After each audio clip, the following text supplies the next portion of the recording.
Alright, let's start this off this way. This is the first pouch that I made. This was years ago. I don't know. Probably over 5 years ago now. You can see here's how this strap is. It's a little on the flimsy side. There's just not a ton of structure to it. I tried putting a little pucker in here just to help promote it to fold like this, but that didn't really do a whole lot.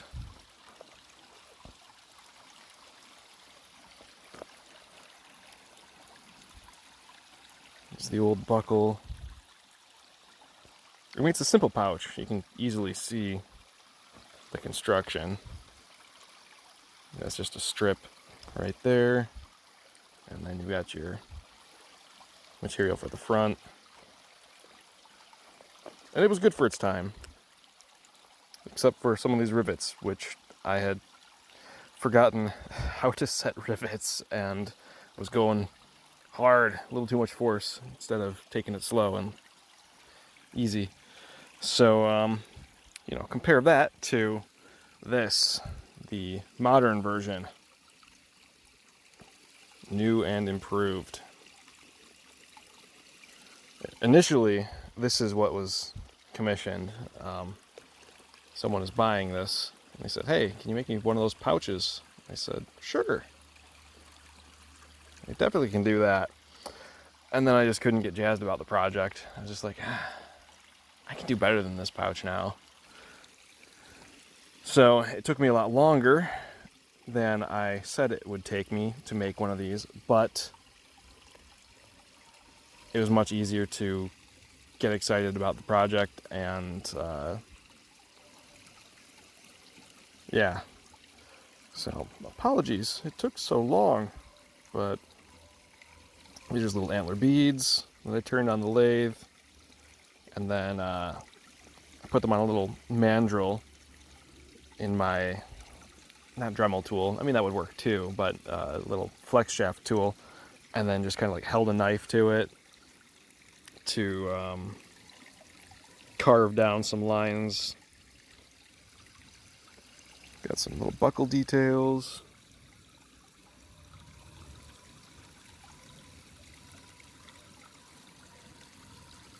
Yeah. And then this is brain tanned buckskin.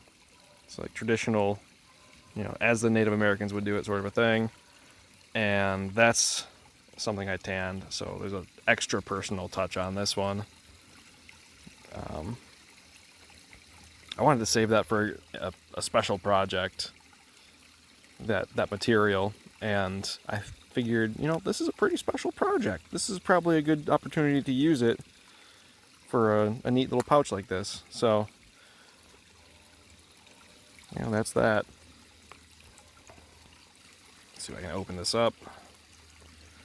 So like little pouches for coins or dice or whatever fun stuff.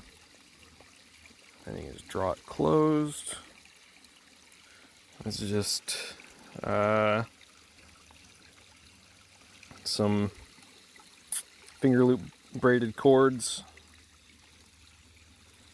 It's the same sort of stuff. It's wool and cotton. So on this one, all of these rivets were made by hand.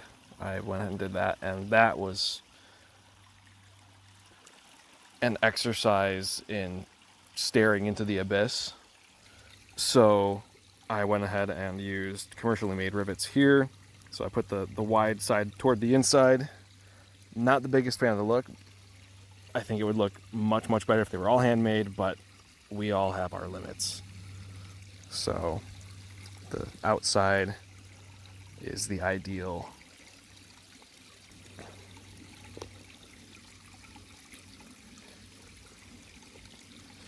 This was a change too. This strap runs to the inside. It's all sewn on underneath this. So you can see it runs out from that inner pouch. I've got a little polishing cloth in here for the person buying this.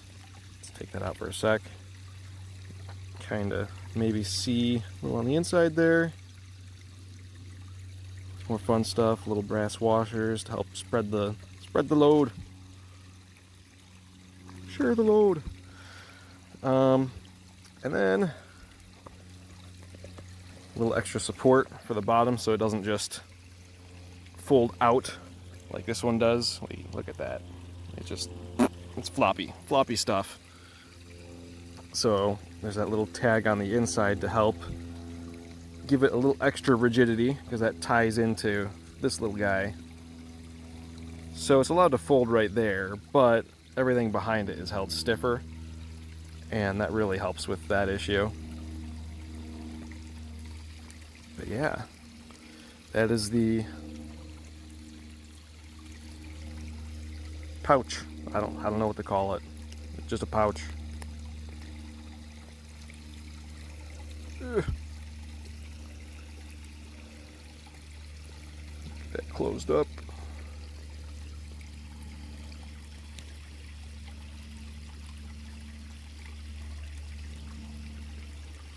And once over.